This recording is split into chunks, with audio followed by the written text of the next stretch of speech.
अस्सलाम वालेकुम viewers, PSL scene on की एक और एपिसोड के साथ मैं आपका होस्ट फरहान अली खान हाजिर हूँ और मेरे साथ मौजूद हैं हमारे स्पोर्ट जर्नलिस्ट वाजिद अस्फहानी साहब। उनको वेलकम करेंगे पीएसएल ऑन की एक और एपिसोड में। अस्सलाम वालेकुम सर। फरहान कैसे? ठीक है। अल्लाह का शुक्र करम है सब मालिक का। और मुस्कुराहट इसलिए है हमारे चेहरे पे क्योंकि लाजिम बात है, आपको पता है कि पीएसएल का रंगारंग तकरीब जारी है और नेट भी जो है वो अपनी डिस्टॉर्शंस और अपना जो उसका रुकना है वो भी जारी और सारी है। सर, एक और बड़ा मैच इस वक्त आज हो रहा है कराची नेशनल स्टेडियम के अंदर, Islamabad United versus Quetta gladiators. Quetta gladiators अभी तक अपना कोई मैच नहीं जीता है और आज उनका कंसेक्टिवली चौथा मैच है।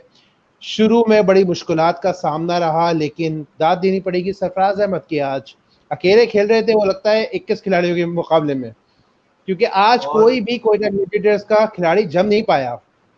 जी सर। हाँ, देखिए, बैड लग रही है उनकी। एक तो फिर वो टॉस हारे और अब मैच भी बिल्कुल इख्तिताम की तरफ जा रहा है। सवाए बिल्कुल सही कहा आपने सरफराज अहमद के, कोई बल्लेबाज जमकर बैटिंग नहीं कर सका। अच्छा, नवाज ने उनका थोड़ा बहुत साथ दिया, 31 रन बनाए, लेकिन फिर भी वो बहुत कम थे।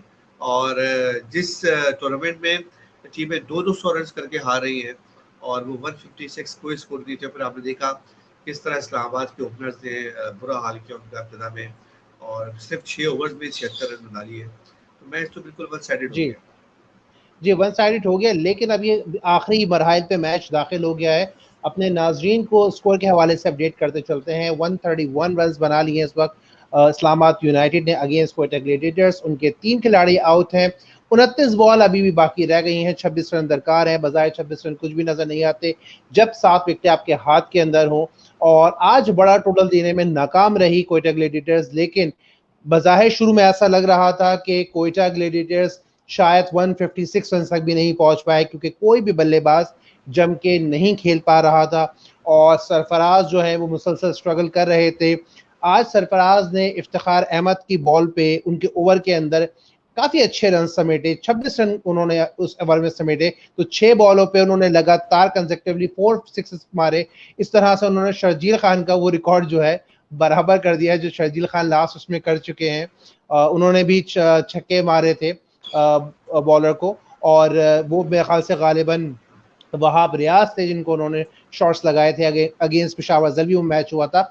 आज इफ्तिखार अहमद को जो है वो 4 छक्के लगातार सरफराज अहमद ने जो है वो लगाए और स्कोर को जो है वो बढ़ाया और काफी पॉजिटिव नजर आ रहे थे सरफराज अहमद। ऑल्दो के बड़े प्रेशर में खेल रहे थे, बड़े प्रेशर में इसलिए भी थे क्योंकि लाजिमी बात है उनका साथ देने के लिए कोई क्रीज पे उस वक्त मौजूद नहीं था। जो भी आ रहा था जल्दी आउट हो रहा था।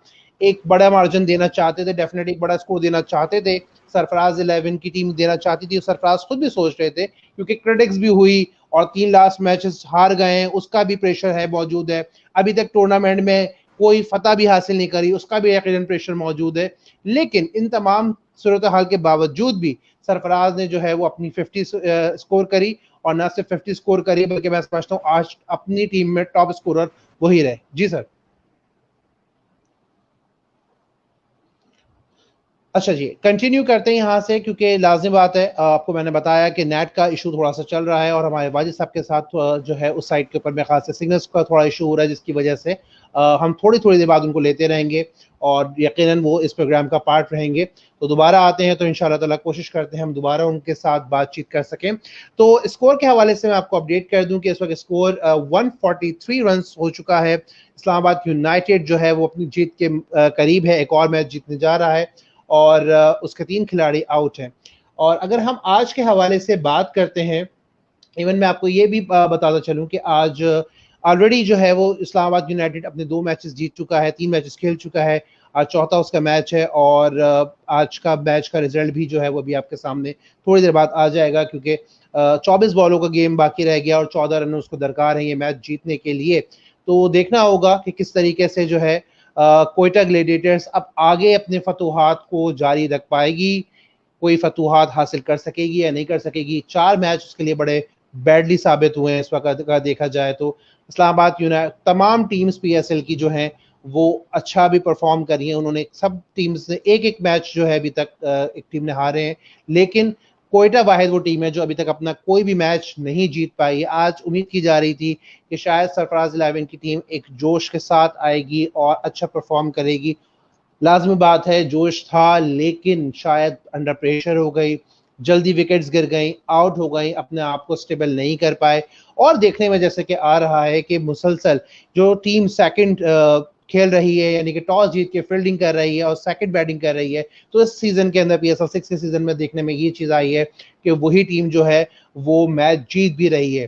तो वाजिद साहब अभी हमारे साथ मौजूद नहीं है, लेकिन अभी थोड़ी देर बाद हो सकता है दोबारा ज्वाइन कर लें, तो वाजिद साहब से उनके भी एनालिसिस लेंगे, उनका भी ओपिनियन लेंगे, एक्सपर्ट ओपिनियन लेंगे कि क्या हुआ आज के मैच के हवाले से। तो आपको मैं बताता चलूं कि आज के मैच के हवाले से टॉप स्कोरर कोयटा ग्लैडिएटर्स की तरफ से जो है वो सरफराज अहमद रहे। उन्होंने 51 रन बनाए और उनका साथ दे रहे थे उस वक्त आखिर में, अगर उनके बाद हम देखें 54 रन सरफराज अहमद ने बनाए, जिसमें 41 बॉल्स थी उनकी, उन्होंने फेस की, और जिसमें उनके 4 छक्के शामिल थे, 3 चौके उनके शामिल थे। उसके साथ साथ उन बाद अगर हम बात करते हैं तो मोहम्मद नवाज ने 31 रन बनाए 29 बॉलों पे, जिसमें उनका 1 छक्का और 1 चौका शामिल था। तो यूं इस तरह से ये 2 बल्लेबाज जो हैं फिर भी बेहतर रहे। उसके बाद अगर हम देखें तो 23 रन बैन कटिंग ने बनाए, बहुत अच्छे रन नहीं थे, और डब्ल्यूसी भी आज जल्दी आउट हो गए थे, 11 बॉलों का सामना किया था, 17 रन बनाए थे। यूं अगर हम देखें तो 156 का मजमूई स्कोर 7 खिलाड़ियों के नुकसान के ऊपर क्वेटा ग्लैडिएटर्स ने बनाया था। और इस्लामाबाद यूनाइटेड को, क्योंकि यकीनन ये T20 में बहुत कम स्कोर होता है इस वक्त, अगर हम देख रहे हैं कराची नेशनल स्टेडियम के अंदर 198 196 भी स्कोर करके टीम्स हार रही हैं, तो डेफिनेटली उसके मुकाबले में अगर देखा जाए तो ये आज बहुत कम स्कोर रहा।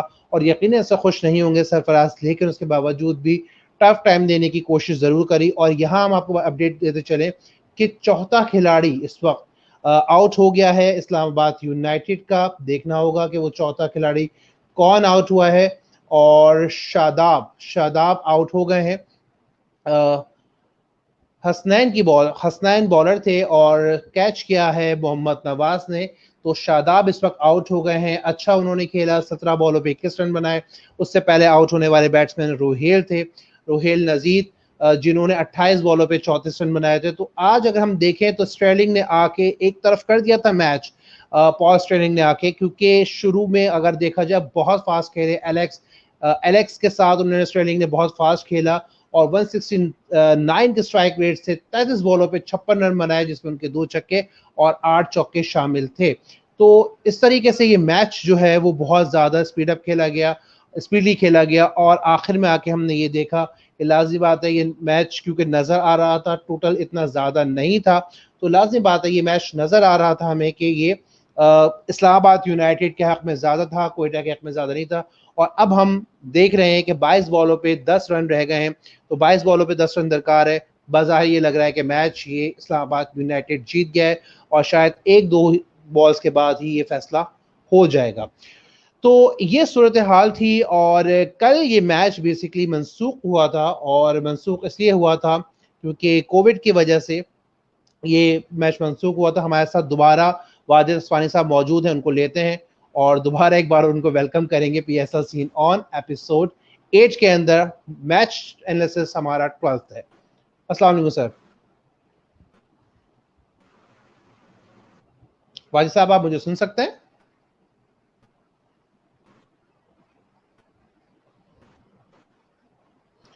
जनाब, तो कल का मैच के हवाले से हम बात ये कर रहे थे कि क्योंकि फवाद अहमद जो हैं वो अभी रिसेंटली ही आए हैं अपना दौरा मुकम्मल करके, और T20 खेल के ही आए, काउंटी खेल के आए हैं, तो उनका टेस्ट जो है वो बेसिकली पॉजिटिव उनको आया था, और जिसकी वजह से और भी 2-3 लोग मैनेजमेंट के अंदर आए हैं जिनका टेस्ट के हवाले से खबरें मिली हैं। और फॉर द सेफ्टी रीज़न जो है वो कल का मैच जो है मनसूख किया गया, और आज प्रेस कॉन्फ्रेंस भी हुई है, उसके हवाले से भी थोड़ी सी बात करेंगे। दोबारा से बात करने की कोशिश करते हैं। हमारे साथ ज्वाइन किया है वाजिद साहब ने, और कोशिश करते हैं कि वाजिद साहब की आवाज़ हम सुन सकें और वाजिद साहब हमारी आवाज़ सुन सकें। अस्सलाम वालेकुम सर।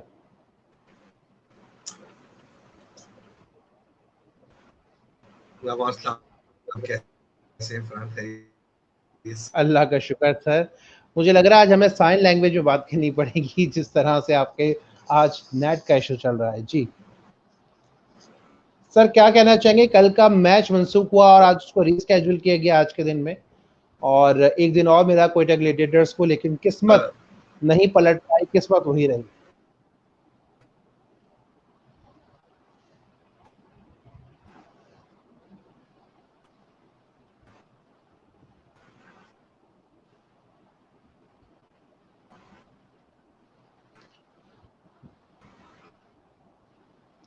जी अपडेट करते चले अपने नाजरीन को कि बिल्कुल। देखिए ये सारा अंदर ही रहता है, तो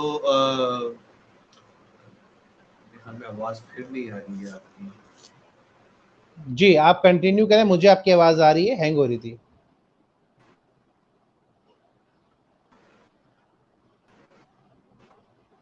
तो आवाज आ रही है? जी अटक अटक के आ रही है आपकी आवाज, बहुत डिस्टॉर्शन काफी हो रही है। अच्छा अच्छा तो अच्छा आप अच्छा, कंटिन्यू ऐसे करें।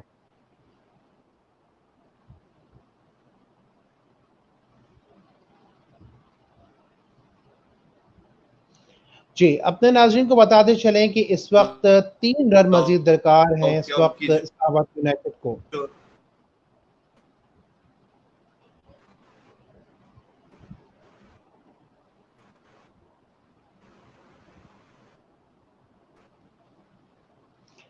3 रन दरकार है इस वक्त इस्लामाबाद यूनाइटेड को ये मैच अपने नाम करने के लिए। 20 बॉलें बाकी रह गई हैं। 154 रन इस वक्त इस्लामाबाद यूनाइटेड बना चुका है, उसके 4 खिलाड़ी आउट हैं और बस अब एक आध ही बॉल मेरे ख्याल से रह गई है जिसके ऊपर फैसला हो जाएगा। मजीद 2 रन दरकार हैं इस वक्त इस्लामाबाद यूनाइटेड को ये मैच अपने नाम करने के लिए, और हम कोशिश कर रहे हैं मुसलसल कि हम वाजिद सुबहानी साहब को सुन सकें, लेकिन गालिबन नेटवर्क इशू है या नेट का इशू है जिसकी वजह से हम उनको आज सुन नहीं पा रहे। और कंटिन्यू हम कर रहे हैं चीज़ों को, कोशिश करेंगे कि उनसे दोबारा राब्ता हो, दोबारा हम उनसे बात कर सकें, लेकिन बज़ाहिर अभी जो है उनकी हमें आवाज़ नहीं आ रही है, क्योंकि यकीनन बहुत अच्छा एनालिसिस देते हैं वाजिद सुबहानी साहब, और आज बहुत सारी बातें हैं करने के लिए। एक दिन का गैप भी आ गया, रीस्केड्यूल भी आज मैच हुआ, लेकिन उसके बावजूद भी जो है वो किस्मत हम कह रहे थे कि कोयटा ग्लैडिएटर्स की नहीं बदल पाई। दोबारा से मौजूद है सुबहानी साहब हमारे साथ, वाजिद सुबहानी साहब। जी सर कंटिन्यू तो कीजिएगा। मैं बता रहा था कि हमें ये इत्तलात मिली है कि उसके बावजूद आपको पता है कि टूर्नामेंट बहुत सारे कैंसिल हुए पाकिस्तान का। पिछला पीएसएल भी जो है वो आगे बढ़ा दिया गया था कोविड की वजह से, फिर भी जी कोई इतनी पाबंदियां नहीं की सकती, और उसका नतीजा ये देखने को मिला कि जी इस्लामाबाद यूनाइटेड के जो लेग स्पिनर है फवाद अहमद, वो उनका कल टेस्ट पॉजिटिव आया, उसके बाद खिलाड़ियों की टेस्ट कराया, उनका रिजल्ट नहीं आया, इसलिए कल मैच एक दिन के लिए मुअत्तल करके आज ये दोबारा कर दिया गया। सर लेकिन सुनने आज में भी ये भी आया है सर, जी जी बोले। पता कलामी माफ, सुनने में आया है कि उनके अलावा 2 और लोगों को भी जो है वो पॉजिटिव उनके रिजल्ट्स आए हैं, और जी इस दो तरह और से प्लेयर, 3 हो गए। जी 2 प्लेयर्स और एक स्टाफ जो है स्टाफ मेंबर, उसका टेस्ट पॉजिटिव आया, तो ये एक तशवीशनाक बात है। देखिए पाकिस्तानी प्लेयर्स तो फिर भी शायद क्रिकेट बोर्ड की बात मानते हुए टूर्नामेंट जारी रख सकते हैं, लेकिन जो फॉरेनर प्लेयर्स हैं वो शायद अगर इसी तरह के मामला चलते रहे तो शायद वो टूर्नामेंट छोड़ के चले जाएंगे। अभी भी कुछ ठीक ऐसे है। प्लेयर्स थे जिनको ये इशूज थे, तो बड़ी मुश्किल से पीसीबी ने उनको मनाया और उनके जो फ्रेंचाइज ओनर है उन्होंने उनको राजी किया। लेकिन अगर यही सूरत हाल आगे चलेगी तो शायद फॉरेन प्लेयर्स यहाँ से चले जाएं और टूर्नामेंट कुछ दिनों के लिए मुअत्तल हो जाए। वैसे पीसीबी ने जी फौरी एक्शन लिया उस पर, और आज इस्लामाबाद और कोयटा का मैच मिलाकर करा दिया, तो इस तरह जो एक दिन का तातुल आया था वो दोबारा से बहाल हो गया। बहाल हो गया। और यहाँ हम अपने नाजरीन को खबर देते चलें कि इस्लामाबाद यूनाइटेड ने कोयटा ग्लैडिएटर्स के अगेंस्ट ये मैच 6 विकेटों से जीत लिया है, और यकीनन ये आज उनकी और फतह है। और इस तरह से अगर हम देखा जाए तो इस्लामाबाद यूनाइटेड इस वक्त जो है वो अपने 4 मैचेस खेलने के बाद 3 मैचेस के अंदर फातेह रहा है और 1 मैच ने हारा है। और इस वक्त अगर हम स्कोर पॉइंट्स की बात करें तो इस वक्त पेशावर ज़ल्मी नंबर 1 पे रैंक कर रहा है। नेट रन रेट क्योंकि उसका 0.43 है, इस वक्त नंबर 1 पे पेशावर ज़ल्मी। उसने भी अपने 4 मैचेस खेले हैं, 3 उसमें से जीते हैं, 1 हारा है। उसके बाद सेकंड नंबर पे इस वक्त इस्लामाबाद यूनाइटेड आ गया है। इस्लामाबाद यूनाइटेड ने 4 मैचेस खेले हैं, उसमें से 3 जीते, 1 हारा, और 0.2 का उसका जो है नेट रन रेट है। तीसरे नंबर पे इस वक्त स्टैंड कर रही है टीम लाहौर कलंदर्स की। उन्होंने भी 4 मैचेस खेले, 3 उसमें से जीते, 1 हारा, और उनका इस वक्त रन रेट है 0.08। अगर अभी बात करें नेट रन रेट की, तो दो टीम्स बड़े अच्छे नेट रन रेट के साथ जा रही हैं। एक पेशावर ज़ल्मी है और इस्लामाबाद यूनाइटेड है। चौथे नंबर पे स्टैंड कर रही है टीम कराची किंग्स की। इस वक्त उसने 4 मैचेस खेले, जिसमें से 2 मैचेस जीते, 2 हारे उन्होंने, और 0.7 उनका run rate, net run rate हो गया। 1 पॉइंट हमें याद है 1.3 का नेट रन रेट होता था वाजिद साहब, जब हम डिस्कस कर रहे थे शुरू की एपिसोड्स के अंदर। कराची किंग्स ने क्योंकि अच्छा मार्जिन पहले दिया था, अच्छे नेट रन रेट बनाया था, लेकिन आगे उसको बरकरार नहीं रख पाई। 2 मैचेस अपने लूज किए, जिसकी वजह से उनका नेट रन रेट खराब हुआ। मुल्तान सुल्तान ने अपने 4 मैचेस में से 1 जीता है, 3 हारी है, तो उसका -0.01 हो गया है।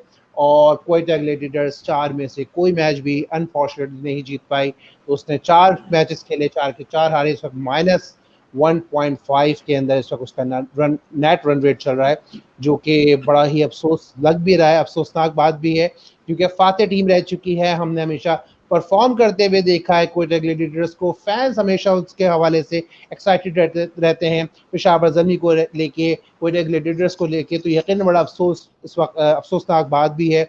और सरफराज से क्योंकि बहुत सारे लोग चाहने वाले हैं उसके, और उसके साथ हमेशा खड़े होते हैं, लेकिन आज यकीन करें वाजिद साहब, अफसोस इस बात का हो रहा था कि सरफराज ऐसा लग रहा था मैदान में अकेले खेल रहे हैं अगेंस्ट 21 प्लेयर्स, क्योंकि बिल्कुल उनका देखिए। साथ देने को कोई नहीं था। जी जी देखिए, एक तो उनकी टीम थोड़ी सी कमजोर है बैटिंग लाइन में, ओपनर्स उनके बिल्कुल नहीं चल रहे हैं। साइम अयूब जो है वो परफॉर्मेंस नहीं दे रहे हैं। फिर आजम खान जिन पे कभी कभार वो लोकल टूर्नामेंट में अच्छा खेल पा रहे थे, पीएसएल में वो इस बार बिल्कुल भी नहीं चल पा रहे। और आज उनके पास बेहतरीन मौका था अपनी स्लाइडें दिखाने का और जो उन पे तनकीद हो रही थी उनका जवाब देने का। लेकिन आज फिर हालांकि आज उनके पास काफी ओवर्स पड़े हुए थे। अमूमन उनकी जब बैटिंग आती है तो ओवर्स काफी कम होते हैं, लेकिन आज उनके पास मौका था अपनी सलाहियतों का इजहार करने का, लेकिन आज वो मुकम्मल नाकाम रहे और प्रेशर में प्रेशर बढ़ता रहा। और सरफराज ने बस एक काम ये किया कि स्लो नहीं खेला, उन्होंने तेज खेलने की कोशिश की और 41 गेंदों में 54 रन बनाए। अगर वो एक एंड संभाल लेते तो शायद आगे तक मजीद खेल पाते, लेकिन जो आज इतने 156 रन बना लिए हैं तो शायद ये 156 रन भी नहीं बन पाते। बिल्कुल ऐसा ही है। और सर मैं ये बात कहूंगा कि आजम खान की आज हमने बैटिंग देखी, तो जो जिस स्ट्रोक पे वो आउट हुए हैं, जो ऑफ स्टंप पे वो खेल रहे थे, उस पे जिस पे आउट हुए हैं, कैच दिया उन्होंने, वो बॉल नहीं भी खेलते तो कोई मसला नहीं था, एक एंड संभाल लेते। आखिर में 10 ओवर के अंदर भी अगर तेज खेलते, क्योंकि उनकी सलाहियत है, हिटर हैं, स्ट्रोक अच्छा खेलते हैं, पावरफुल शॉट खेलते हैं, ग्राउंड से बाहर फेंकने की बहुत सलाहियत है उनके अंदर, 10 ओवर तक अपने आप को रोक के रख लेते। सरफराज खेल ही रहे थे, तो मेरे ख्याल से ये स्कोर अगर 170 प्लस हो जाता तो टफ टाइम मिल सकता था आज इस्लामाबाद यूनाइटेड को। बिल्कुल ऐसे ही है। ठीक है, इनके पास बॉलर भी कोई बहुत अभी चल नहीं रहे, फॉर्म नहीं है, लेकिन कुछ था जिसपे वो फाइट कर सकते थे। क्योंकि रस कम था तो आपने उसका रिजल्ट देख लिया कि ओपनर्स ने बिल्कुल बहुत तेजी से खेला और पहले 6 ओवर में 76 रन लूट लिए। तो ये होता है कम स्कोर बनाने का अंजाम, क्योंकि अगली टीम पर प्रेशर नहीं होता, उसको पता है कि अगर हमने और मजीद आगाज में तेज खेल लिया तो मैच बहुत जल्द हमारे हाथ में आ जाएगा। अगर बड़ा स्कोर सामने आता है तो ओपनर्स वगैरह जो होते हैं, जो शुरू के बल्लेबाज होते हैं, वो स्लो खेलते हैं ताकि विकेट गिरने के बाद उन पर प्रेशर ना आए। तो आज भी बार रन कम थे, टारगेट कम था, इसका पूरा फायदा उठाया इस्लामाबाद के बल्लेबाजों ने।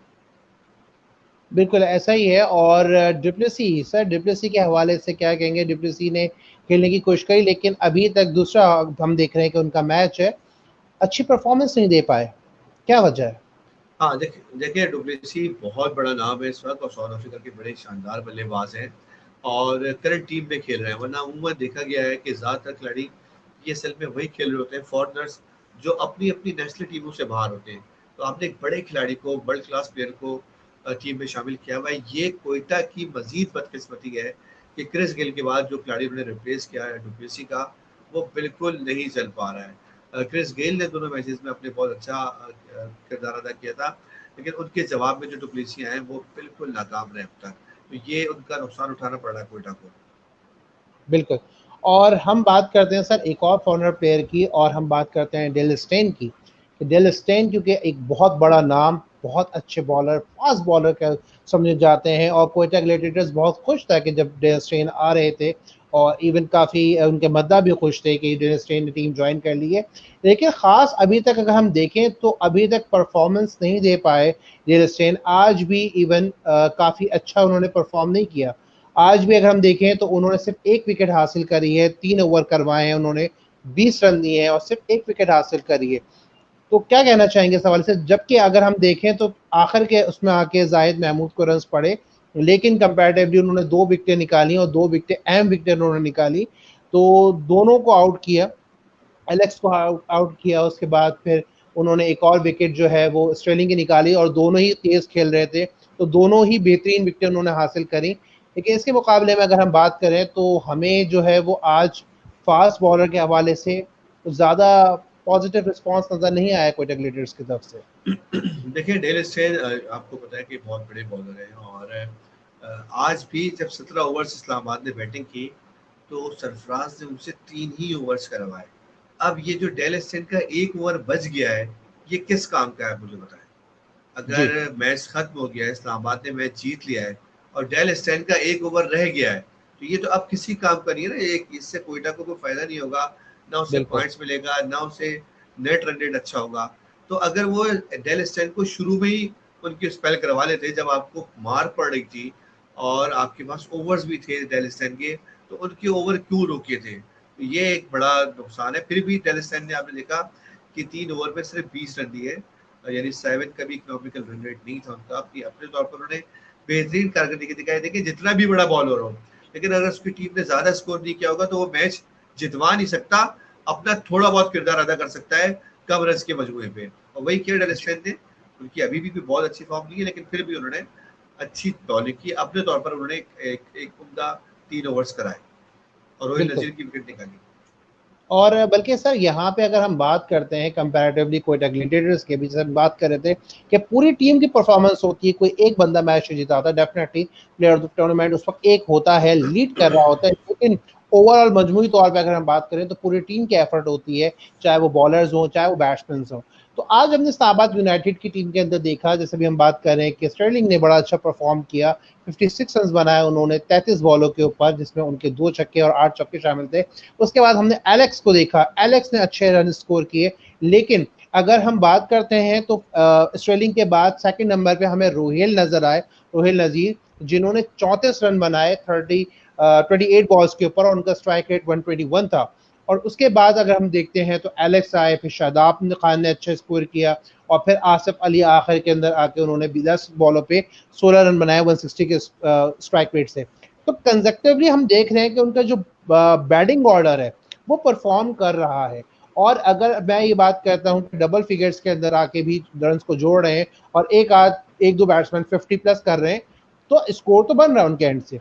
जबकि कंपैरेटिवली अगर हम बात करते हैं कोयटा ग्लेडिएटर्स की, तो कोयटा ग्लेडिएटर्स में हम आज फिर वही बात करते हैं कि हमें वॉस्टन की कमी महसूस हो रही है कोयटा ग्लेडिएटर्स में, क्योंकि जब शेन वॉस्टन खड़े होते थे तो स्कोर कुछ और ही होता था, हेडिंग होती थी, सरफराज का मोरल हाई होता था, पीक पे होता था, क्रिस गेल होते थे, डेफिनेटली वो बड़ा अच्छा परफॉर्म कर रहे होते थे, तो डेफिनेटली ये चीजें नजर आ रही होती थी। उनका नहीं होना टीम में नजर आ रहा है, वाजे कमी मौजूद नजर आ रही है इस वक्त। आज हम बात करते हैं फिर हसनैन की। हसनैन आज फिर जो है वो ज्यादा अच्छा परफॉर्म नहीं कर पाए, जल्दी विकेट्स भी नहीं ले पाए और काफी उन्होंने रन्स भी दिए। तो हमें कोयटा की टीम इस दफा प्रॉपर नजर नहीं आ रही, बैलेंस टीम नजर नहीं आ रही है। यही बात है हाँ जिसकी वजह से, जी, यही बात है जिसकी देखिए वजह से मैं उनकी समझता हूँ कि उनकी खामियां जो है वो मजीद उभर के सामने आ रही है। जी, कंटिन्यू करें सर। हाँ, देखिए बॉलर्स भी उनके नहीं चल रहे हैं। ना हसनैन कोई ऐसी परफॉर्मेंस दे रहा है, ना नसीम शाह। अच्छा देखिए नसीम शाह अभी न्यूजीलैंड की सीरीज में पाकिस्तानी टीम के साथ थे, उससे पहले भी उन्होंने इंटरनेशनल मैचेस खेले, लेकिन नसीम शाह की परफॉर्मेंस बिल्कुल जीरो रही। तो उसके बाद उनको टीम से ड्रॉप करके हसन अली को टीम में लाया और जिन्होंने साउथ अफ्रीका के खिलाफ मैच के दूसरे टेस्ट में अच्छी कारकर्दगी दिखाई। नसीम शाह चूंकि बिल्कुल आउट ऑफ फॉर्म थे, उनको जब कोयटा ने अपनी टीम में लिया तो उन्होंने वही अपनी रूटीन साबित की जिस तरह से वो पिछले इंटरनेशनल मैचेस में खेल रहे थे। यानी वो भी बिल्कुल अभी भी आपको नजर आ रहा है कि विकेट से दूर है वो। स्पीड होना कमाल नहीं है, कमाल ये है कि आप विकेट लें। अगर आपकी स्पीड 140 150 नहीं है और 130s में आपकी 50 है स्पीड है, अगर आप उसमें भी अगर विकेट लेने में कामयाब हो जाते हैं तो ये टीम के लिए बहुत अच्छी बात है। लेकिन ऐसी स्पीड का कोई फायदा नहीं है जिसमें आप तेज बॉलें तो करा रहे हैं लेकिन रन भी दे रहे हैं और विकेट नहीं ले रहे हैं। वही नसीम शाह के साथ है और नसीम शाह को अभी तजुर्बे की जरूरत है, उनको भी मजीद सिखाना चाहिए। और ठीक है, PSL एक बड़े लेवल का टूर्नामेंट है, लेकिन वो बिल्कुल इस वक्त आउट ऑफ फॉर्म है और विकेट से बहुत दूर है। एक हसनैन एक फास्ट बॉलर ठीक है, डेल स्टेन एक उनकी बहुत अच्छी पास तजुर्बेकार बॉलर है, लेकिन अभी भी उनके पास एक विकेट टेकर बॉलर की कमी है कोयटा और की तरफ आज से। अगर हम बात करते हैं सर, तो जाहिद महमूद ने बड़ा इंस्पायर किया। जाहिद महमूद ने, जैसे भी मैं बात कर रहा था कि विकेट लेके 2 अर्ली विकेट्स उन्होंने, अर्ली विकेट्स तो नहीं कहेंगे उसको, डेफिनेटली अपना स्कोर निकाल चुके थे, लेकिन 2 बेहतरीन विकेट्स लेके उन्होंने अपना जो है आज ट्रैक रिकॉर्ड को जो है वो अच्छा किया, क्योंकि लाजमी बात है लास्ट के मैचेस में इतना नहीं चल पा रहे थे जाहिद। और लेकिन आज काफ़ी अच्छी बॉलिंग कराई, 4 ओवर उन्होंने करवाए और 29 रन दिए, जिसमें उन्होंने 2 विकेट हासिल करी। तो मजमूई तौर पे अगर उनका देखा जाए तो 7.5 यानी कि 7.25 के हवाले से उन्होंने उनका इकनॉमी जो है वो इकनॉमी रन रेट रहा। तो कहने का मकसद ये है कि आज उन्होंने मुतासिर किया अपने बॉलर से, लेकिन बात वही आती है कि उनका साथ देने के लिए वहाँ पे और कोई नहीं था। तो आज मोहम्मद नवाज हमने देखा तो एक्सपेंसिव रहे कि उन्होंने 13.67 के औसत से जो है रन दे दिए, 41 रन दिए उन्होंने 3 ओवर के अंदर। वही आपकी बात यहाँ पे आ जाती है कि जब जहाँ पे डेल स्टेन का ओवर बाकी था और आप ये देख रहे थे कि मोहम्मद नवाज बहुत एक्सपेंसिव जा रहे हैं, तो वहाँ से ये हिकमत अमली करनी चाहिए थी कि एक आध ओवर मजीद जो है वो डेल स्टेन को देना चाहिए था। हो सकता है कि मैच का नतीजा कुछ और चेंज हो जाता। जी सर। बिल्कुल ऐसे ही है। जाहिद महमूद की आपने बात की, पाकिस्तानी टीम की नुमाइंदगी कर चुके हैं। उन्होंने अपना आखिरी T20 मैच अभी जो साउथ अफ्रीका की टीम आई थी उसके साथ उन्होंने मैच खेला था और 3 विकेटें ली थी। उन्होंने 40 रन देकर अपने डेब्यू मैच में, एक ही उन्होंने T20 मैच खेला है पाकिस्तान की तरफ से। 32 साल के बहुत अच्छे बॉलर हैं और दादू में इनकी पैदाइश हुई है। अंदरूनी सिंध उन्होंने तालीम हासिल की है। सदरन पंजाब की तरफ से ये फर्स्ट क्लास क्रिकेट खेलते हैं। ठीक है लेट एज में आए हैं, लेकिन पाकिस्तान की अभी मजीद ये नुमाइंदगी कर सकते हैं और बहुत अच्छे लेग ब्रेक बॉलर हैं। और जो जफर गौहर वगैरह हैं उनकी जगह इनको मुस्तकबिल में हम पाकिस्तानी टीम में देख सकते हैं। PSL भी उनका बहुत अच्छा भी जा रहा है और ये हो सकता है कि कोयटा की टीम के लिए सूदमंद साबित होंगे।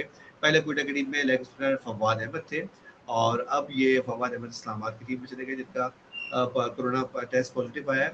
अब जाहिद से बहुत तवक्कुआत हैं, लेकिन उनकी टीम जरा एक दफ़ा कामयाबी के लेवल पर चल निकले जब कोयटा को जाके फ़ायदा होगा। और अब कोयटा की मैनेजमेंट को सोचना चाहिए कि 4 मैचेस की शिकस्त के बाद भी अगर वो विनिंग ट्रैक पे नहीं चढ़े तो फिर वो प्ले ऑफ मैचेस के लिए अपनी तैयारी नहीं कर क्वालिफाई सकते। नहीं कर पाएंगे।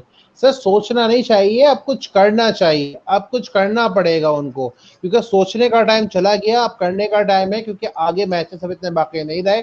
अब क्वालिफाई राउंड शुरू हो जाएंगे और उसके बाद सेमीफाइनल और फिर फाइनल हम देखेंगे डेफिनेटली टीम्स के दरमियान। और यहाँ कमेंट्स शामिल करते चलते हैं। शिवा खान कह रही हैं अस्सलाम वालेकुम टू ऑल। वालेकुम अस्सलाम शिवा खान।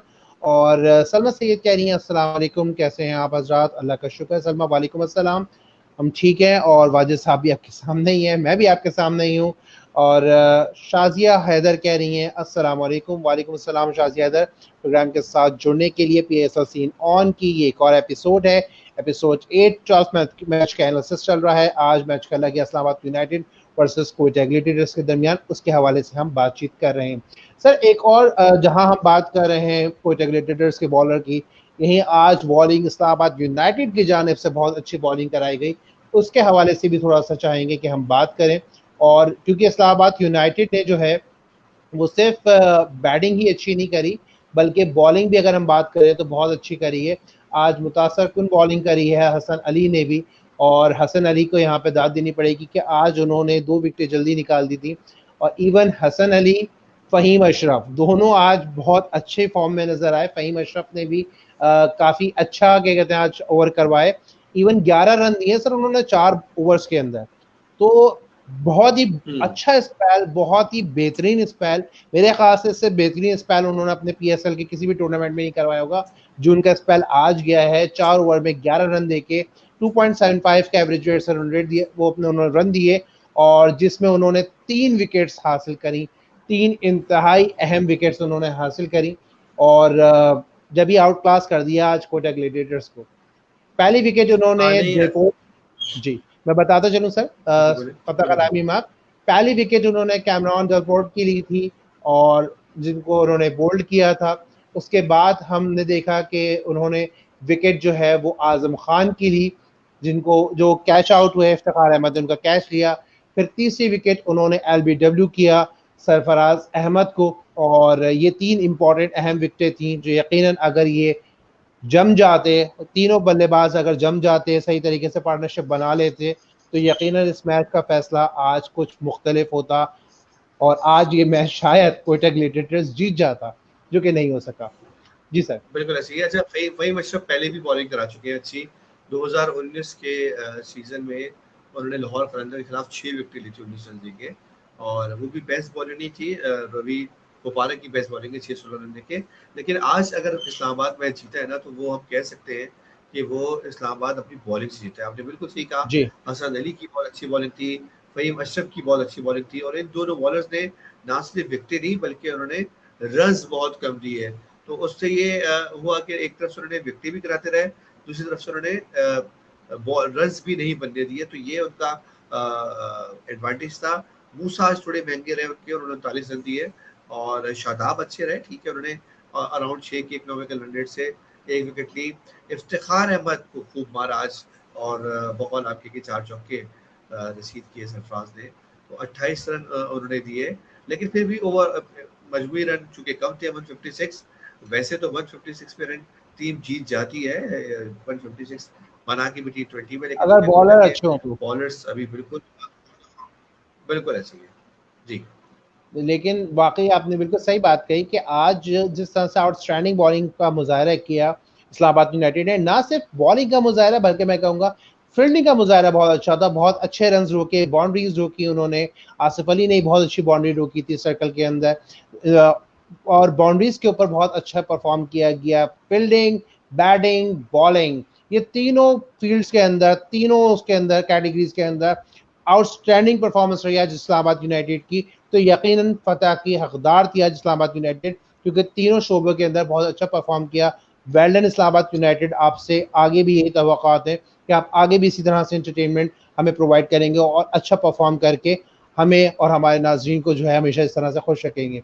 लेकिन कोयटा ग्लैडिएटर्स की सर हम बात करते जा रहे थे, बैटिंग के शोबे में भी हमने देखा फ्लॉप हुआ बैट्समैन, फील्डिंग भी बहुत अच्छी नहीं हुई, बॉलिंग तो यकीनन बहुत ही इस वक्त अगर देखा जाए तो एक आती ही कोई बॉलर है जो शायद चल पा रहा है, और वो भी किस्मत से चल पा रहा है, जैसा भी आज हमने जाहिद महमूद को देखा। लेकिन ओवरऑल मजमूई तौर पर अगर हम देखें तो कोयटा ग्लैडिएटर्स के साथ उसकी उनकी किस्मत की देवी अगर हम बात करें तो नहीं है, या उनकी लक उनके साथ नहीं चल पा रही है, सरकमस्टांसेस उनके साथ ऐसे ही आ रहे हैं, और अच्छा स्कोर करके भी नहीं जीत पा रहे।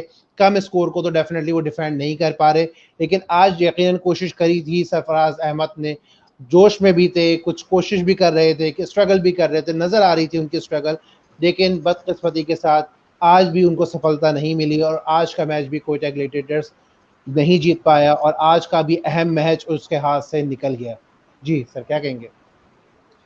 देखिए, इब्तिदा में उनकी 41 रन पे 4 विकेटें गिर गई थी, तो उसके बाद 5वीं विकेट भी उनकी बैन किटिंग की जल्दी गिर गई और उन्होंने 23 रन बनाए। लेकिन 6ठी विकेट पर चूंकि नवाज ने सरफराज के साथ मिलकर 63 रन अगर ये नहीं जोड़ते तो शायद 120 से ज़्यादा, 130 से ज़्यादा ये रन नहीं बना पाते थे। तो ये थोड़ा सा क्रेडिट नवाज को जाएगा बैटिंग में, ऑल्दो कि वो बॉलिंग में कुछ कमाल नहीं कर पा रहे, बैटिंग में थोड़े बहुत रन बना रहे हैं, लेकिन उसके बावजूद जो उनका एज ए बॉलिंग काम है वो नहीं चल पा रहा। लेकिन अगर वो बैटिंग में भी थोड़ी अच्छी परफॉर्मेंस मजीद दें तो शायद कोयटा को आगे मैचेस में फायदा होगा। ओवरऑल कोयटा की आज बैटिंग बहुत बुरी रही और उनके कई खिलाड़ी डबल फिगर में आउट हुए, और साइम अयूब उनके 5 रन बना सके। कैमरन रिकॉर्ड वो इस वक्त ऑफ कलर है, बिल्कुल नहीं चल पा रहे इनके टूर्नामेंट में। WC आपको पता है 70 रन बना के आउट हुए। आजम खान की आज लोग उनकी फिटनेस पे भी सवाल उठा रहे हैं और कह रहे हैं कि जी उनकी फिटनेस ऐसी नहीं है इनको इतने टॉप ये को मैच लेवल खेला के जाए। टूर्नामेंट में खिलाया जाए। लेकिन ज़ाहिर जी बाप जो इनका वो कोच है तो उस पर कुछ नहीं कर सर, सकते ये वो। वही वही बात आ गई मोरूजी कोयटा की से टीम आपको। खेलेगी तो जी, ये अब कि देखना अगर पड़ेगा कोयटा की टीम को अपनी सिलेक्शन पे जरा तवज्जो देनी पड़ेगी। जी जी जी, बिल्कुल मैं यही बात सर कहने आ रहा हूँ, क्योंकि मोइन खान खुद कोच हैं तो उनका बेटा भी खेलेगा ज़रूरी नहीं है, परफॉर्मेंस पे डिपेंड करता है। लास्ट अगर हम देखें सीजन के अंदर उन्होंने अच्छा परफॉर्म किया था, और एक आध मैच में ही उन्होंने अच्छा परफॉर्म किया था, तमाम मैचेस में अच्छा परफॉर्म नहीं किया था। लास्ट PSL 5 के अंदर भी हमने एक दो मैचेस में देखा था कि वो बहुत अच्छा उन्होंने खेला था, लेकिन वाकई उनकी फिटनेस से जाहिर नहीं हो रहा कि वो बहुत ज़्यादा एक्टिव हैं। इवन बहुत सारी ऐसी बॉलें भी वो मिस कर जाते हैं जिन बॉलों के ऊपर इजीली शॉट्स खेला जा सकता है, क्योंकि आप भी एनालिसिस कर रहे होते हैं, जो खेलने वाले खिलाड़ी हैं यकीनन वो भी इस चीज़ को जज कर रहे होते हैं कि उनके रिफ्लेक्सेस भी बहुत ज़्यादा अच्छे नहीं होते, कुछ चीज़ों पे बहुत अच्छा हिट कर जाते हैं वरना बहुत आउटस्टैंडिंग परफॉर्मेंस नहीं दे पा रहे होते। सर बात करेंगे आज मोहम्मद वसीम की भी। मोहम्मद वसीम ने भी एक अच्छा बॉलिंग स्पेल आज करवाया और सिर्फ 20 रन दिए 3 ओवर के अंदर, और रन रेट उनका अगर हम बात करते हैं एवरेज उनका रहा रन देने का 6.67, जिसपे उन्होंने 2 चौके सिर्फ अपने खाए और 7 डॉट बॉल्स करवाई। तो किस तरह से देखते हैं, वजीरिस्तान से मेरे ख्याल से इनका ताल्लुक है और एक नया टैलेंट है, अच्छा टैलेंट है, खुशामदीद टैलेंट अगर हम इसको बात की जाए कि ये अच्छी बात है कि सर इस तरह के भी जो है वो खिलाड़ी आ रहे हैं डिफरेंट डिफरेंट डिस्ट्रिक्ट से, डिफरेंट डिफरेंट रीजन से, और मेरे ख्याल से ये प्रमोशन है, क्रिकेट की प्रमोशन है, क्योंकि वही बात हम पहले भी कर चुके हैं कि लाजमी बात है कि जिस जगहों से ये लोग आते हैं, गांव से या जहां से ये छोटे जिलों से आते हैं, तो उनके लिए वहाँ के लोगों के लिए इंस्पिरेशन होते हैं और लोगों के लिए मोटिवेशन होते हैं कि किन किन ट्राइबल एरियाज से आ रहे हैं लोग और आ रहे हैं, परफॉर्म कर रहे हैं, खेल रहे हैं, एक प्रमोशन हो रही है। तो हुस्न है मेरे ख्याल से ये पाकिस्तान का, क्या कहेंगे सर? बिल्कुल सही कह रहे हैं और ये आपने बिल्कुल कहा, वजीरिस्तान से इनका ताल्लुक है। पीएसएल में ऐसे इमर्जिंग प्लेयर ये शामिल हुए हैं, अंडर 18 खेल चुके हैं और जबकि फर्स्ट क्लास क्रिकेट में ही है, केपीके की तरफ से खेलते हैं। अभी उन्होंने अपने करियर का आगाज़ किया है और 3 T20 में उनकी इकोनॉमिकल रेट जो है वो 8 से कम है। इसका अंदाज़ा आप लगा सकते हैं कि वो कितने कम रन दे रहे हैं और आज भी मैच में उन्होंने 20 ही रन दिए हैं। तो ये एक अच्छे नए बॉलर की बेहतरीन कारकर्दगी कह सकते हैं जो नेशनल लेवल पे पहला टूर्नामेंट खेल रहा है और उसकी इकोनॉमिकल कम है। बड़े बड़े जो प्लेयर्स होते हैं, अगर आप वहाँ रियाज की भी इकोनॉमिकल उठा के देख लें, वो शायद 8 से ऊपर ही होगी, लेकिन फिर भी ये वसीम को क्रेडिट जाता है कि बहुत अच्छी मेहनत कर रहा है बच्चा, और अगर इसी तरह वो परफॉर्म करता रहे तो मे भी शायद वो आगे आने वाले दौर में पाकिस्तानी टीम की नुमाइंदगी कर सके। बिल्कुल यंग टैलेंट है सर, सबसे अच्छी बात यही है और पीएसएल का हुस्न ही यही है कि नया टैलेंट आ रहा है, नए लोग आ रहे हैं। अभी तो काफ़ी क्रिकेट उन्होंने खेल ली है, यंगस्टर्स हैं, एंथुजिज्म है उनके अंदर, पोटेंशियल है, स्पार्क है और उसको डिलीवर कर रहे हैं। सर पीएसएल 6 की अगर हम बात करते हैं तो पीएसएल 6 में ये चीज़ें हमें काफ़ी नज़र आ रही हैं। कंपैरेटिवली अगर हम बात करते हैं पीएसएल 5 की तो हमें बहुत ज़्यादा आउटस्टैंडिंग परफॉर्मेंसेस नज़र नहीं आई थी। इस दफ़ा पीएसएल 6 के अंदर व्हाट आई हैव ऑब्जर्व, जो मैंने ऑब्जर्व किया कि काफ़ी हमें बैटिंग के अंदर भी लोग नज़र आए, हमें बॉलिंग के अंदर भी काफ़ी टीम्स में पोटेंशियल नज़र आया। हम अगर बात करते हैं अपने पाकिस्तानी क्रिकेट टीम में तो अगर अभी हमारे करंट विकेट कीपर जो मोहम्मद रिजवान है वो बड़ा अच्छा परफॉर्म करते हुए नज़र आ रहे हैं। उसके साथ साथ अगर हम बात करते हैं तो इस वक्त हमें बैटिंग के अंदर बाबर आजम परफॉर्म करते हुए नजर आ रहे हैं, सिवाय एक आध मैच के उन्होंने परफॉर्म नहीं किया, वरना तमाम मैचेस में परफॉर्म कर रहे हैं। हफीज की फॉर्म बहुत अच्छी लगी हुई है। अली हैदर हमें इस वक्त एक अच्छा, हैदर अली हमें जो है वो अच्छे इस वक्त बैट्समैन की सूरत के अंदर नजर आ रहे हैं। तो बैट्समैन इस वक्त हमें दिख रहे हैं, इवन हमें नजर आ रहे हैं। आसिफ ने भी अच्छा खेला, आसिफ की परफॉर्मेंस भी हमें दिखने को मिली। तो शर्जील खान ने एक अच्छी अपनी इनिंग इसके अंदर खेली। तो नजर आया इस दफा हमें बैट्समैन के हवाले से, बॉलिंग के हवाले से बहुत आउटस्टैंडिंग परफॉर्मेंसेस नहीं रही, लेकिन कुछ बॉलिंग के हवाले से भी हमें नजर आई परफॉर्मेंसेस। यंग प्लेयर्स के हवाले से भी हमने वसीम का जिक्र किया, तो अच्छे बॉलर हैं, पोटेंशियल है, आगे जाके का डेफिनेटली परफॉर्म करते हैं तो लाजमी बात है पाकिस्तानी टीम का हिस्सा बन सकते हैं। लेकिन प्लस पॉइंट ये है इस सीजन के पीएसएल का कि हमें 2-4 प्लेयर्स ऐसे नजर आए जो अपनी परफॉर्मेंसेस दे रहे हैं, और शायद ये पीएसएल का हुस्न ही है जिसकी वजह से हमें ये टैलेंट देखने को मिल रहा है और नजर आ रहा है। जी सर। देखिए, बात आपकी सही है। मैं हम पहले ओवरऑल बात करते हैं। छठा पीएसएल है, 6 पीएसएल यानी छठा पीएसएल चल रहा है। हमें आज तक पीएसएल से कोई विकेट कीपर नहीं मिला है। आप ये अंदाजा लगा लें कि 6 हमने सीजन देख लिए हैं और मान रखा हूँ 6 सीजन में हमें एक विकेट कीपर पीएसएल से नहीं मिला है। यानी जो 6 टीमें हैं उन्होंने जो भी विकेट कीपर खिलाए हैं वो ऑलरेडी या तो टीम में खेल रहे थे या वो फर्स्ट क्लास क्रिकेट से होते हुए टीम में आए। रिजवान जो जी है वो फर्स्ट क्लास क्रिकेट से होते हुए कौमी टीम की नुमाइंदगी की है। एक सरफराज थे, वो पीएसएल शुरू होने से पहले से पाकिस्तान टीम के साथ खेल रहे थे।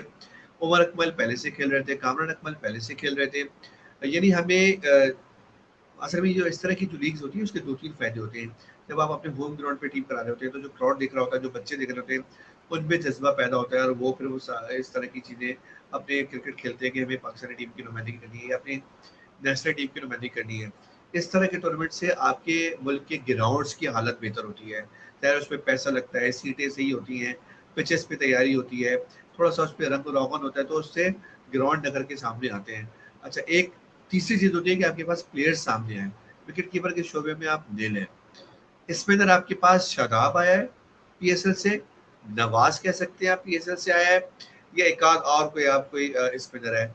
इसके अलावा बल्लेबाज हुसैन तलत आया लेकिन वो चल नहीं पा रहे, आसिफ अली आए वो चल नहीं पा रहे, हैदर अली आए वो चल नहीं पा रहे। सिर्फ फास्ट बॉलर्स ऐसे हैं जो आप कह सकते हैं कि पीएसएल के दरियाफ्त है, और ऑलरेडी पाकिस्तान फास्ट बॉलर की सरजमीन है, तो ये कोई बहुत कमाल नहीं है, लेकिन फिर भी फास्ट बॉलिंग में थोड़ा क्रेडिट दिया जा सकता है। शाहिन आफरीदी पीएसएल की दरियाफ्त है, हसन अली पीएसएल की दरियाफ्त है, ऑलराउंडर में रुवान रईस गायब हो गए, फहीम फहीम अशरफ भी अशरफ आए थे चले गए, लेकिन अब दोबारा से वो फॉर्म में आ गए। लेकिन वो जो एक ऑलराउंडर वाली मुकम्मल क्लास होती है, अभी भी वो पीएसएल में उन्होंने नहीं पेश की है। तो हमारी टीम मैनेजमेंट को, हमारे क्रिकेट बोर्ड को ये बैठ के फैसला करना पड़ेगा कि पीएसएल से जो आप लड़के लेके आ रहे हैं वो मुस्तकबिल में पाकिस्तान के लिए कितने सूदमंद साबित होंगे। इतना खर्चा कर रहे हैं, इतना पैसा लगा रहे हैं, और उसके बाद अगर रिजल्ट नहीं आ रहा, अच्छा 10% भी नहीं आ रहा, तो ये लीग आपकी फिर कोई सूदमंद साबित नहीं हो रही है आपके मुस्तकबिल के लिए। जी बिल्कुल, कोशिश जारी और सारी है, लेकिन वही आपने बात करी, कैंपिंग की ज़रूरत है, जाने की ज़रूरत है, टाउन्स में पोटेंशियल को निकालने की ज़रूरत है, और सिर्फ कैंपिंग की ज़रूरत नहीं है, बल्कि जैसे अगर हम बात करते हैं लाहौर कलंदर की, लाहौर कलंदर ने मेहनत करी है लड़कों के ऊपर, गए हैं, कैंपिंग करी है, टैलेंट निकाला है, तो आज हम उनके उस पर देख भी रहे हैं कि वो टैलेंट नज़र भी आ रहा है, और वर्किंग अभी भी जारी और सारी है उनकी, और आगे भी यकीनन वो अपनी चीज़ों को कंटिन्यू लेके चलेंगे। तो इसी तरीके तक से तमाम फ्रेंचाइजीज को करने की ज़रूरत है, कैंपिंग करें, अच्छा टैलेंट निकालें, नए टैलेंट को लेके आएँ, आजमाएं, चांसेस दें। लेकिन इस दफ़ा सर मैं आपको इस बात से वो करूँगा कि हैदर अली फिर भी अच्छा परफॉर्म किया उन्होंने, और बैटिंग के शोबे में भी अच्छा परफॉर्म किया। ठीक है, बॉलिंग में बहुत ज़्यादा अच्छा परफॉर्म नहीं भी कर पाए, लेकिन बैटिंग में उनको हमने देखा कि अच्छा परफॉर्म किया, और फिर भी वर्कआउट कर रहे हैं इस वक्त, और उनके बनिस्बत। लेकिन अगर हम देखें तो आज इस दफ़ा, क्योंकि लाज़िम बात है, अब तो खैर कामरान अकमल है ही नहीं, टीम का हिस्सा ही नहीं, लेकिन कामरान अकमल की जो फॉर्म नहीं है तो नज़र भी नहीं आ रही। बहुत सारे ऐसे लड़के हैं इस वक्त टीम के अंदर जो परफॉर्म नहीं कर पा रहे, लेकिन वही हम उन्हीं की बात करें जो परफॉर्म कर रहे हैं। फ़हीम अशरफ ने हमने देखा कि Pakistan versus south Africa series में भी उन्होंने परफॉर्म किया, इस सीरीज में भी परफॉर्म किया, तो फॉर्म एक तरीके से वापस आई, प्लस पॉइंट जा रहा है पाकिस्तानी टीम को। आगे पाकिस्तानी टीम के और भी इवेंट्स आ रहे हैं। दूसरा ये कि भाई T20 भी होने वाला है जल्दी।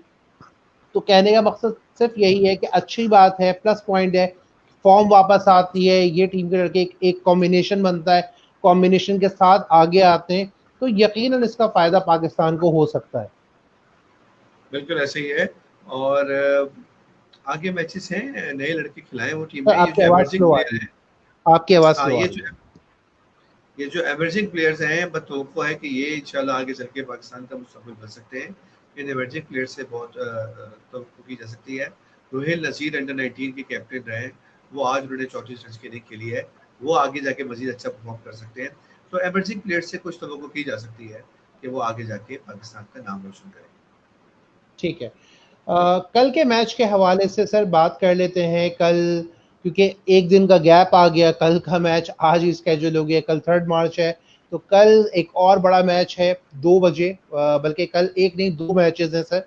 कल कराची किंग्स वर्सेस पेशावर ज़ल्मी का मैच है 2 बजे, और एक और 7 बजे मैच होगा मुल्तान सुल्तान वर्सेस क्वेटा ग्लेडिएटर्स का।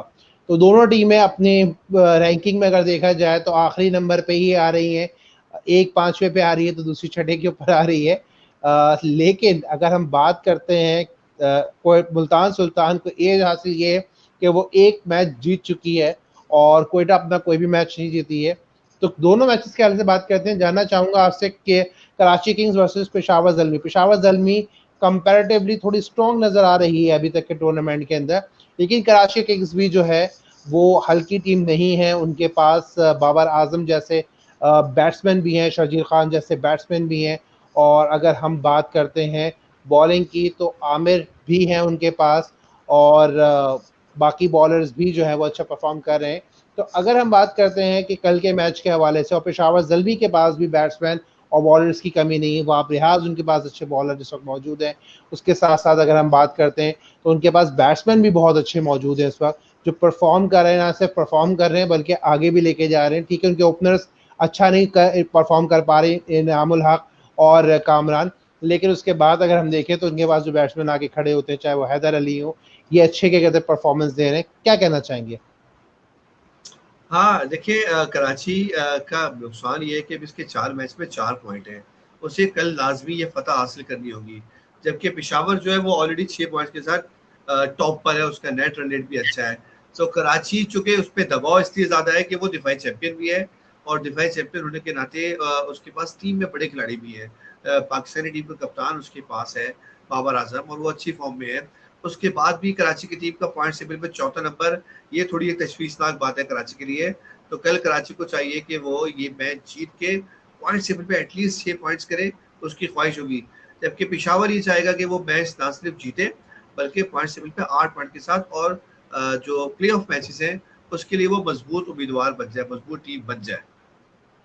बिल्कुल ऐसा ही है, और उम्मीद करते हैं कि कल दोनों पर टीमें अच्छा परफॉर्म करेंगी, लेकिन फतह उसी की होती है यकीनन जो तीनों क्लासेस के अंदर अच्छा परफॉर्म करें। तो कल तक का हमें वेट करना पड़ेगा 2 बजे तक का कि कौन सी टीम कल जीतती है। दूसरा मैच सर मुल्तान सुल्तान और कोयटा ग्लेडिएटर्स का है। कोयटा शिकस्त खा चुकी है, थक चुकी है, और बाज़ाहिर आज भी उनकी बॉडी लैंग्वेज बड़ी स्लो नज़र आई, बड़ी डल नज़र आई। तो कल के हवाले से क्या एक्सपेक्ट करें, जबकि आज का मैच खेल चुकी है कोयटा, कंडीशंस जानती है। मुल्तान को थोड़ा रेस्ट मिल चुका है, एनर्जेटिक होंगे, ये थोड़े थके हुए होंगे। क्या समझते हैं कल के मैच का रिजल्ट क्या हो सकता है? देखिए, थके हुए से ज़्यादा कोयटा का मोराल बहुत डाउन है, बहुत जी। डाउन है। और 4 मैच जीत हारने के बाद मुसलसल वही टीम है जिसने कोई मैच जीता।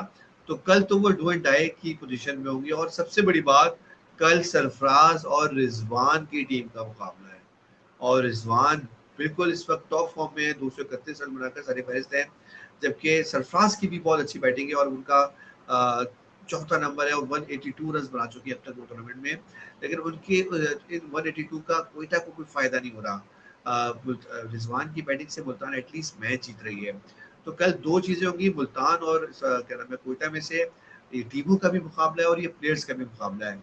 अब देखना ये है कि कल कौन सुरखरू होगा। अगर कोयटा ये मैच हार जाता है तो उसका फाइनल प्ले ऑफ में जाना बहुत मुश्किल हो जाएगा, क्योंकि बहुत नेक्स्ट मुश्किल है। 5 मैच जीत के उसके 10 पॉइंट्स हो जाएंगे। तो ये अब उसको शिकस्त नहीं, अब उसको तमाम मैच जीतने चाहिए होंगे कोयटा को। ठीक है सर, कल के मैच के हवाले से बात करते हैं। मुल्तान सुल्तान में कल शाहिद आफरीदी भी होंगे, तो कल क्या प्रेडिक्ट करते हैं? क्या शाहिद आफरीदी कल बॉलिंग में अच्छी परफॉर्मेंस दे सकेंगे, या बैटिंग में भी कल उनका बल्ला चलेगा?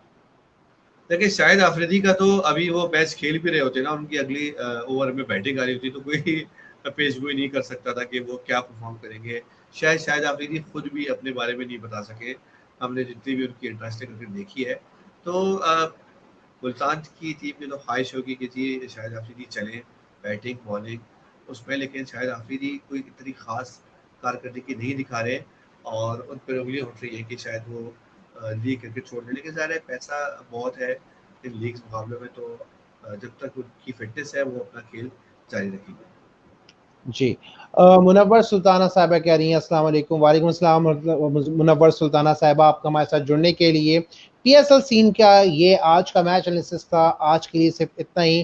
कल 2 मैचेस हैं पीएसएल सीन ऑन के एक और एपिसोड के साथ इंशाल्लाह ताला हम फिर हाजिर होंगे। कल 2 बड़े मैचेस हैं, उसके हवाले से भी हमने बता दिया। एक है 2 बजे कराची किंग्स वर्सेस आपके कराची किंग्स वर्सेस कराची पिशावर और मुल्तान कोयटा।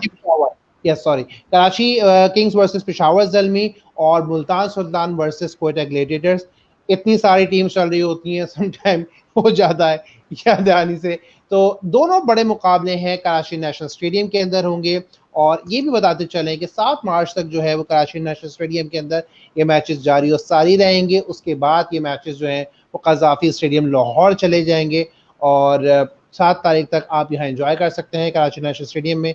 शायकीन का भी एक रश नज़र आ रहा होता है, देख रहे होते हैं लोग, अपनी टीम्स को सपोर्ट कर रहे होते हैं, और यही PSL का मैं समझता हूँ एक हुस्न भी है, खूबसूरती भी है कि लोग यहाँ पे मोहब्बत करते हैं, और मोहब्बत के साथ साथ खुलूस भी क्या कहते हैं, और एक अच्छी हॉस्पिटलिटी देखने में आती है, चाहे वो कराची हो चाहे वो लाहौर हो। तो डेफिनेटली यहाँ के लोग जिंदा दिल लाहौर के जाने से जाने जाते हैं, और कराची के लोग जो हैं वो भी ओपन हार्टेड जाने जाते हैं और अच्छे दिल के, बड़े दिल के मालिक समझे जाते हैं। तो आज का प्रोग्राम इतना ही, मुझे दीजिए इजाज़त, वाजिद साहब को दीजिए इजाज़त। इंशाअल्लाह ताला ज़िंदगी बखैर रही तो कल फिर होगी आपसे मुलाकात एक और एपिसोड के साथ, PSL सीन ऑन के साथ।